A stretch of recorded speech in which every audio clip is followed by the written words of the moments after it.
Monsieur Alexandre, bonjour. Donc, vous vous êtes fait connaître en créant le site de santé grand public doctissimo.fr.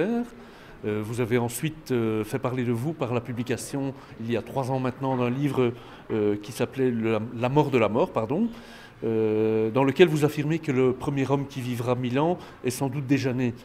Alors, comment la société va-t-elle pouvoir s'adapter à une évolution aussi spectaculaire ? Il faut bien comprendre que quelqu'un qui est né aujourd'hui n'aura que 86 ans en 2100 et va donc bénéficier de l'ensemble des progrès biotechnologiques du siècle.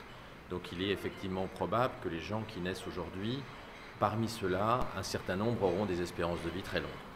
La société va s'adapter pas trop mal à cette évolution.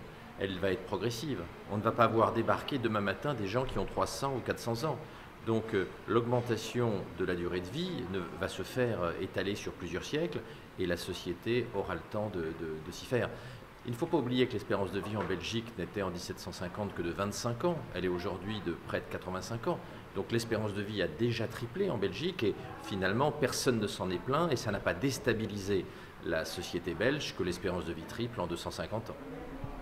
Vous parlez beaucoup de l'accélération des évolutions technologiques et vous parlez notamment de la transformation des moteurs de recherche en véritable intelligence artificielle.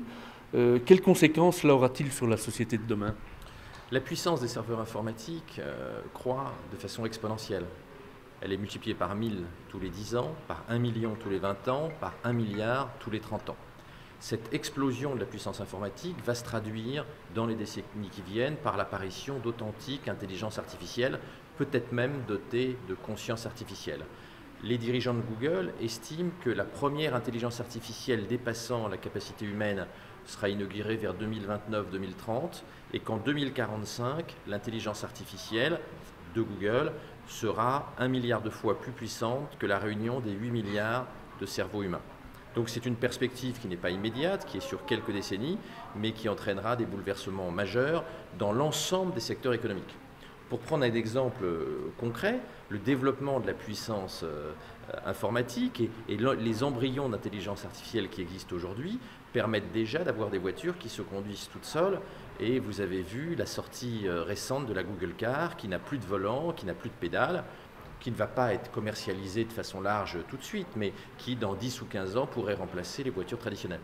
Ça n'est qu'un des exemples de ce que l'augmentation de la puissance informatique va permettre de réaliser sur le plan technologique, avec toutes les conséquences sociologiques et politiques, voire philosophiques, qu'on peut imaginer.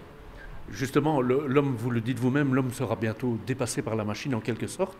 Ça n'a pas un côté un peu effrayant La crainte d'un dépassement de l'homme par l'intelligence artificielle, elle est aujourd'hui développée, y compris par des gens dans l'orbite de Google.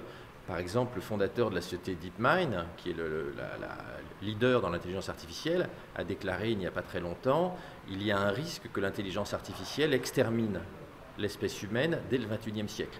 Donc, parmi les spécialistes de l'intelligence artificielle, on voit apparaître aujourd'hui d'authentiques inquiétudes sur ce dépassement. De même, Stephen Hawking, qui est le grand astrophysicien anglais, a signé une tribune récemment avec un prix Nobel et 2 grands physiciens britanniques, mettant en garde l'opinion sur les dangers qu'il y a dans les décennies qui viennent à ce que l'humanité soit dépassée par l'intelligence artificielle. Donc il faut une vraie réflexion politique, une réflexion sociétale, il faut mettre en place des garde-fous, il va falloir que le politique s'intéresse à ces sujets-là, car si le politique ne s'intéresse pas, il n'y aura pas de régulation et il n'y aura pas de mise en place des garde-fous qui vont préserver l'humanité d'un dépassement par la machine qui pourrait arriver, là encore, pas en 2015 ou 2018, mais à l'horizon 2040-2060. Justement, comment faire pour garder le contrôle ? Vous semblez dire que le politique ne se rend peut-être pas vraiment compte de l'ampleur du problème auquel il risque d'être confronté ? Le politique est court-termiste. Aujourd'hui, le politique essaie de former un nouveau gouvernement.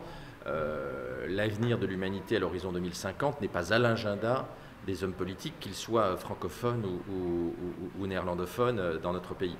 Donc, il va être difficile pour le politique d'intégrer le temps long, le futur à long terme, parce que ça n'est pas dans son métier, ça n'est pas dans son ADN de réfléchir au futur de l'humanité à long terme. Mais il va bien falloir y réfléchir. Il ne faudrait pas laisser aux entreprises privées le monopole de la réflexion sur notre futur. Il est d'ailleurs intéressant de voir que Google vient de créer un comité d'éthique interne à Google destinée à réfléchir aux limites qu'il faut mettre à l'intelligence artificielle chez Google.